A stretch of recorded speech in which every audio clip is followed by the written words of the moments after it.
Welcome to the finale of Darkest Night Season 1. Thanks so much for joining us. And if you haven't listened to the previous 9 episodes, please go back and check those out before this one. This episode is sponsored by Shudder. Shudder's a new kind of video streaming service devoted to the best horror movies from around the world. They have new content added weekly, including films and series exclusive to Shudder, uncut and commercial-free. Shudder is created by horror fans, and their films are handpicked by experts. All of this is for only $4.99 a month. They have some great films out now, like Fear No Evil, Paper House, and Shrew's Nest. I love that film. It's a great Spanish one and definitely worth checking out. Right now, you can get a free month of Shudder with the offer code Darkest Night. That's Shudder.com. Offer code Darkest Night. Roth Lobdow Center for Advanced Research. Project Cyclops, Day 10 about to begin. Entering the laboratory now. There he is. Good morning. How does it feel? That hasn't really hit me yet. Ask me again around 4 o'clock. Right. And what, no gift? I'm sure you can afford it now. It's all going to the hospital. Every penny. I'm feeling like this might be all okay. Anything else from Henry? Not yet. I'm assuming he's still going through everything I sent him. You mean everything you sent him so far? We still have one left. I'll be damned. Is that who I think it is? Only one way to be sure. Is this some sort of a test from upstairs? Are we sure we want to do this one? It's too late to back out now. You're up, kiddo. God. Extraction complete. Cube is loaded. Ready for documentation. Project Cyclops, Trial 5, Charlie 6. Timestamp is registering correctly. Initiating playback in 3, 2, 1. Initiate. The door to the boardroom opened, and Martin strolled in, greeting those already assembled around the table and grabbing a seat next to Ray. Martin? Ray? Emily? Hello, Martin. Wasn't sure you were going to make it. The email I got said this meeting was urgent. Same. Who do you think is taking the place of Old Man Lobdow? My money is on Lucas. Ray here thinks it's going to be one of the Lobdow brats. No way. They have no experience. Which one would it even be? Oscar? Vivian? Vivian? You must be joking. I'm not. Well, you must be delusional then. So when is everyone else going to show? Emily didn't bother finishing her sentence as the door to the boardroom opened. Talk in the room ceased as Lucas entered. Here we go. Looks like you lost. We'll see. We're still missing a few? Yes, you're missing me. Vivian Lobdow stood just inside the boardroom holding a cake box. No one saw her enter, and Lucas jumped when she spoke from behind him. Vivian. Hi. Are you looking for your father's office? I'm sure I can have my assistant Gloria show you the way. Actually, I just finished up an interview. I believe you're standing in front of my seat? Your father's seat? Mine now. Excuse me? Yes, of course. Vivian placed the cake box on the table and sat down. The pink box was wrapped with the black bow emblazoned with the Lobdow family crest. Comfy? Actually, I hear the coffee is quite good. Would you like some? Oh, no thanks. Well, you're saying no to the majority shareholder of this company? No. I mean, I wasn't trying to do that. I would love some coffee. Wonderful! I see the rest of you are already enjoying a cup, yes? Right.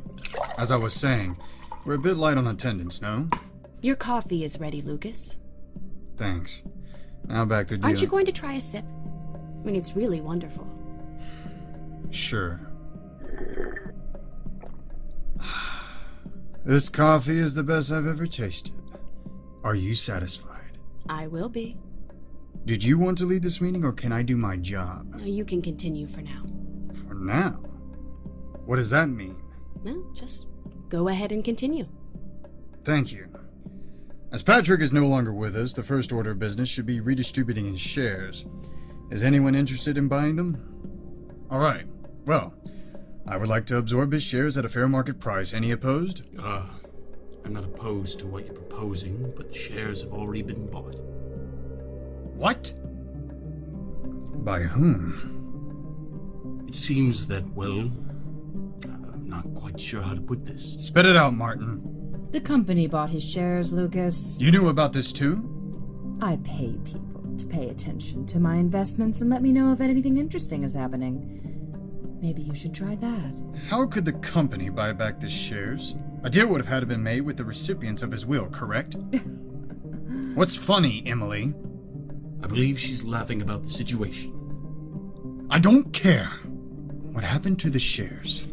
Patrick's will required them to be sold back to the company and not be dispersed among his relatives. What? His lawyer was supposed to send everyone a letter. Did you not get one? What's this lawyer's name? Donald? No, Ronald. Reginald. Reginald Darden III. Okay. I would like to buy those shares back from the company. Actually, you can't buy those shares. Why not? Someone beat you to it. Someone already bought them back from the company. How? I'm not sure how. My money's on Vivian, though. Did I just say that out loud? Yes, you just said it out loud. Why is your money on Vivian? She inherited her father's shares, and she's been working behind the scenes at the center ever since. I'm surprised none of you noticed. Vivian? Would you like to share what you've been up to the past few months? Certainly. But first, I'd like to bring in a few people. Hi, Gloria. Please send in Ramsey, Mary, and Robert. You know Gloria? Of course. She's my assistant now. She's my... Oh, shh. It will all make sense. Just wait. You can go ahead and take a seat. 3 people Lucas had never seen before entered the boardroom. Everything seemed to be happening a little too fast for him. Who are they? That's Robert. That's Mary. And that's Ramsey. Okay, do they work for you? Well, they work for the center. You can all take a seat. The 3 newcomers took their seats, but as they sat down, each placed an item onto the table that made the stomachs of those already in attendance twist. Is that a sledgehammer? Well, why don't you ask me the real question you want to ask? Is that my sledgehammer? Of course. Fuck. A sledgehammer, an axe, and a croquet mallet with spikes. What is this? It's a hostile takeover. Is that blood on the axe? It is. Good eye. It's still fresh. Again, Emily, good eye. I don't have to put up with... I don't have to... What the hell? How are you feeling, Lucas? High almost. Why? Good, just making sure it's working. Making sure what's working. Why can't I stand up? Oh, I dosed your coffee. It's a little something the esteemed Roth Lobdow Center created, especially for situations like this. Actually, you're sitting next to the mastermind of the whole thing. Robert? Bingo. I can't stand either. Yes, we're all here to find out if any of you will ever stand again. Vivian placed a small glass vial on the boardroom table. What's that? That's the antidote. If you take it, you'll gain back the function of your legs. You'll also be able... Well, Robert, why am I telling them about your passion project? You go ahead. Right. Hello, everyone. I created the serum you've all ingested. It took a lot of testing, but I'll save you the science jargon. The serum basically paralyzes your limbs and gives you the irresistible urge to tell the truth. I'm sure you can all understand how much this drug would fetch from government agencies. Revenue from this would be staggering. Correct. It's also insanely helpful when asking questions to board members. Damn it. Right. So you may have noticed a few of your fellow members have suffered accidents over the past few months. Did you know that Patrick hit a child with his car? No. Emily, Martin? No. I knew. You knew that a member of this board was a party to a hit and run? I told you that I pay others to keep track of my investments. I pay them well. Why didn't you let me know? Why would I? I pay so that I can stay in the loop. Not so you can. Vivian, did you have anything to do with Patrick's death? Of course. I tracked down the father of the girl Patrick killed and slid him a home address. I made a volcano for you, sweetheart. Just for you. Why? Because my father taught me a valuable lesson. It was a lesson taught after he passed away, but I didn't really understand it until I started digging into all of your histories. What lesson was that? That everyone has a dark secret. Some of us, like Emily here, have 8 dark secrets. Emily's face blanched. All right, let's get to it. What are you doing with that mallet? All eyes were on Vivian as she walked over to Emily, gripping the spiked mallet she had taken from the table. I'm making an example for the future upper management of the center. Let's start with you, Emily. Do we have to? I think so, yes. I'm going to ask you a series of questions, and you're going to answer them. And you have to tell the truth. No lying. As if you even could. Here we go. This is crazy. Don't worry, Martin, you're next. Dear, sweet Emily. Do you have any hobbies? Of course. Elucidate. I like to knit, read gossip magazines, read reports on the lives of those in this room, and I also like to take care of scam artists. Take care of... what does that mean? I like to kill scammers. Oh, God. You said 8 dark secrets. You've killed 8 scammers? I've killed 6 scammers. They all had it coming, though. Kill you. Who's gonna kill me? I am.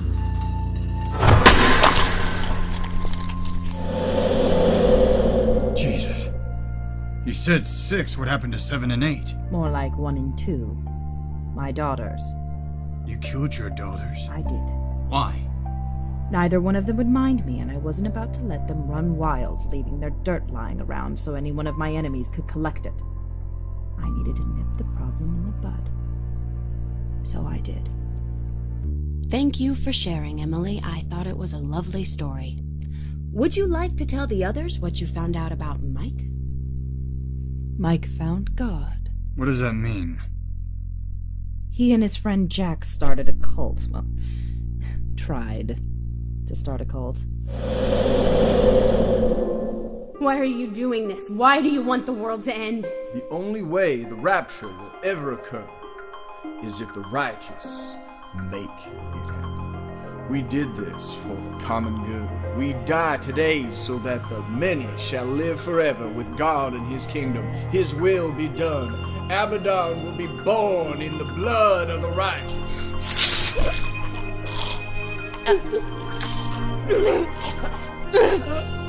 Welcome to forever, Mother.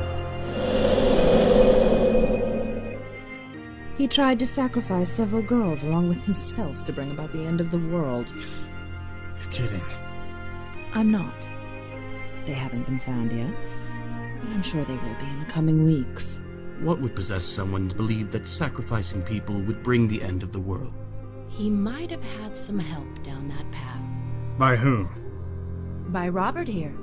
Mike was dosed with a little something we've been developing at the center. Was I dosed? Yes. So were those last 2 ghost hunters at your house. So I wasn't hearing my daughters? Oh, no. Well, now it's time for the most important question. If I were to take over this board, what would you do? I would get as much information about you as I could and use it against you to exercise my own will on this board. Thank you for your honesty, Emily. Jesus, damn it! Fuck! Both Martin and Ray tried to blink away the blood from their eyes. Vivian stood behind Emily, waiting patiently for her to quit seizing as if she had done this a million times before. Have you lost your mind? Vivian kicked Emily's head off the spikes of her mallet with a scowl. Not even a little. You're crazy. Let me go. Oh, Martin. I wish we'd found something in your past. Unfortunately, we didn't. Thank God. No, I wouldn't go thanking him yet. We did find out what you've been up to behind the scenes. What? Nothing to say? I don't even have to ask you the question I asked Emily, but I will, for the benefit of the others here. If I were to take over this board, what would you do? I've already hired someone to take care of the person that comes to power. And how do you plan to have them taken care of? When they leave this meeting, they're going to be killed in the parking lot. Do you know what the man you hired was going to use to get the job done? No. I didn't want to know the details. He was going to use an axe. Martin grew very pale as his eyes locked onto the axe at the center of the table. This axe? That axe. Where are you going with this? I'm so glad you asked.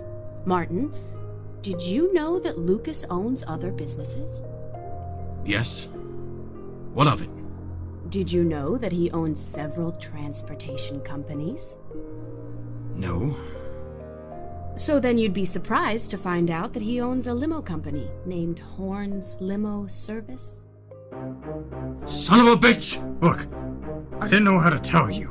My son died in one of your cabs. You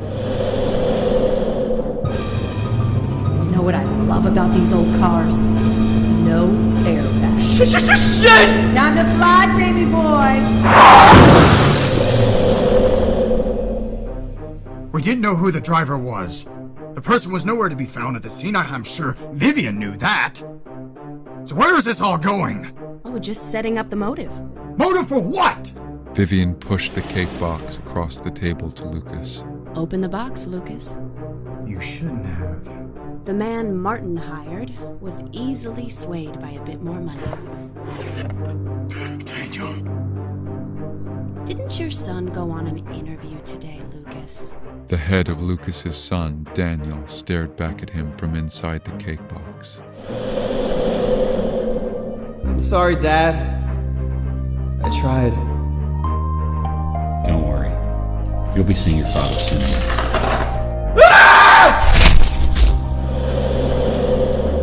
So this is how it will play out. Martin hired a man to kill Daniel, the son of the person, that's you, Lucas, responsible for the death of his own son, Jameson. Jesus. Do you know what you did to Martin in retaliation for Daniel's death? Fuck you. You did this. No! The mallet was embedded in Martin's head even faster than Emily's. Martin didn't seize, though. He looked across the table at Lucas and said a single word. Damn. Ray? Don't kill me. Please. Oh, Ray. Would you like to go ahead and answer the question for everyone? Yes. If I were to take over this board, what would you do? Nothing. I think you're the rightful leader of this company. Good.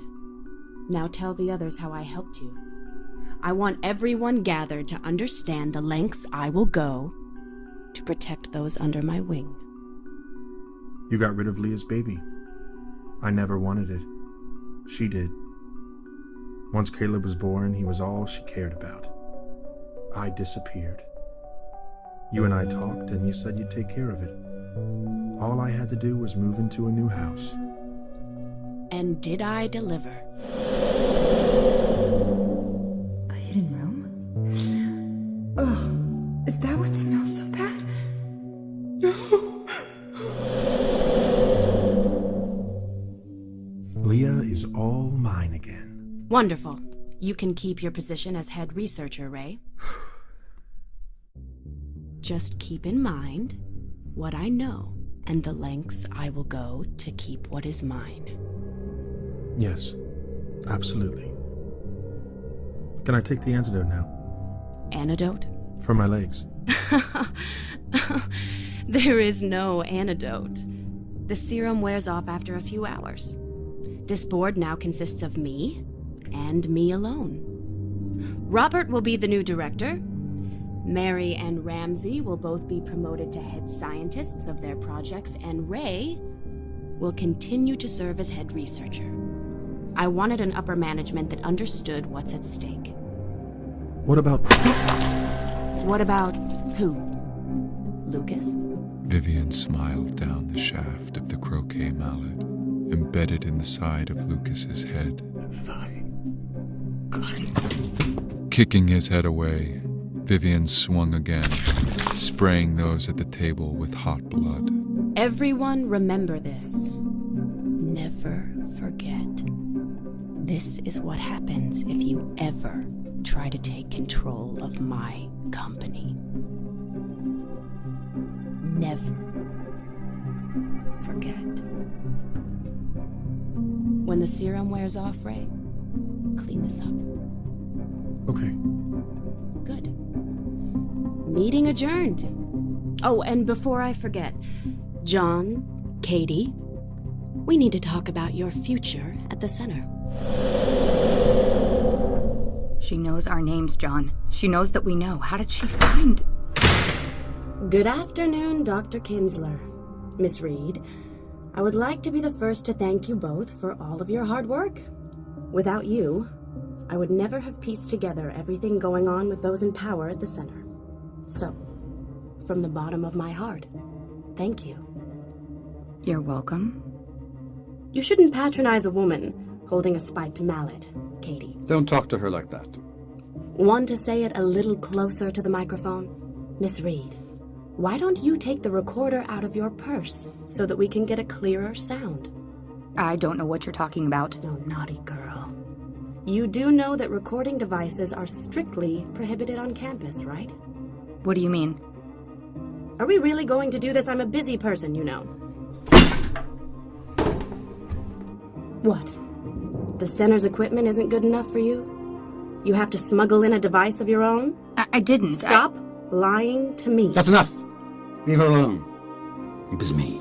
Shut your mouth. Tell me, Dr. Kinsler, why? I've seen horrible things here. Someone needed to know the truth. Spare me. Your wife's name is Evelyn, correct? What are you doing? Just making sure we're on the same page. Your life isn't the only one on the line. Now, tell me the truth. You already know the truth. I want to hear you say it. Fine. I did it. I smuggled in a microphone. And why did you do it? To sell the information to Sigma Corp. Well, I knew it. Thank you. There is just one thing.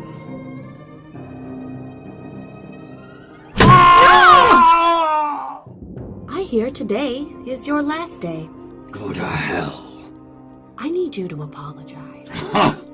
Apologize.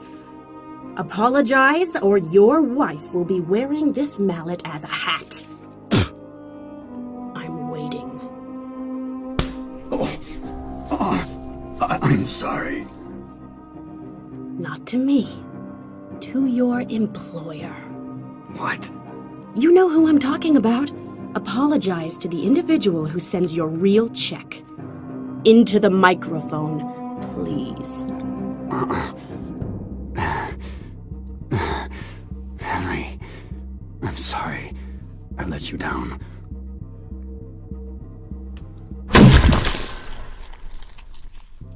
This account has been paid in full, Henry. Katie, this might even be your best yet. Please make sure that Henry gets it. What? After you edit it, of course. Just make sure to add the apology and my message. Are you going to kill me? We'll see. The center has, let's say, interesting methods of interviewing candidates. You're ruthless, cold, and let poor Dr. Kinsler take the fall for something you did. Not once did you even step up to claim responsibility. I didn't know what to do to... Survive? You might have a bright future here at the center yet, Miss Reed. But we'll see. Now, kill the recording.